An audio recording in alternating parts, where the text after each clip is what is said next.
নমস্কার, আমি clinical dietician Surangana Rana. অনেকের ক্ষেত্রে কিন্তু ডিমে অ্যালার্জি দেখা যাচ্ছে।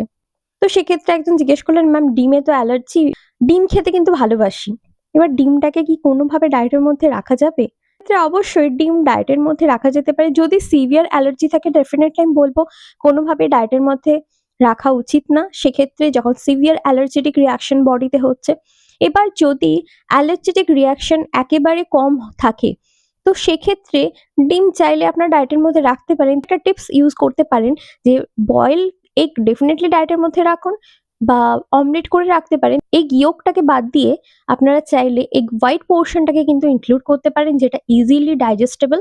বয়েলড এগ যখন ডায়েটের মধ্যে রাখছেন তো অবশ্যই প্রপার কুক যেন হয় সেইভাবে কুকিং করে আপনার ডায়েটের মধ্যে রাখবেন। অনেক সময় এগ পোচ বা এই ধরনের কিছু আইটেম ডায়েটের মধ্যে অনেকে ইনক্লুড করে থাকেন। তো সেক্ষেত্রে কিন্তু অনেক সমস্যা দেখা যায়। ইনডাইজেশন প্রবলেম দেখা যায়। কিছু যেহেতু প্রপারলি কুকড থাকে না, সেই কারণের জন্য কিছু অ্যালার্জেটিক রিঅ্যাকশন কিন্তু ওই মুভমেন্টে দেখা গেছে অনেকের ক্ষেত্রে। তো সিভিয়ার অ্যালার্জেটিক রিঅ্যাকশন থাকলে ডেফিনিটলি আপনার ডায়েটের মধ্যে ইনক্লুড করবেন না। ডক্টরের সাথে পরামর্শ করিয়ে নেবেন, একজন ডায়েটিশিয়ানের সাথে পরামর্শ করিয়ে নেবেন, তারপরেই অবশ্যই ডায়েটের মধ্যে ইনক্লুড করবেন।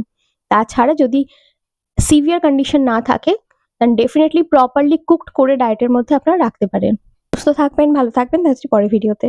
আর আমার সাথে ডায়েট কনসালটেশন করাতে চাইলে স্ক্রিনে দেওয়া নাম্বারে অ্যাপয়েন্টমেন্ট বুক করে নিতে পারেন বা মেইল করেও অ্যাপয়েন্টমেন্ট বুক করে নিতে পারবেন।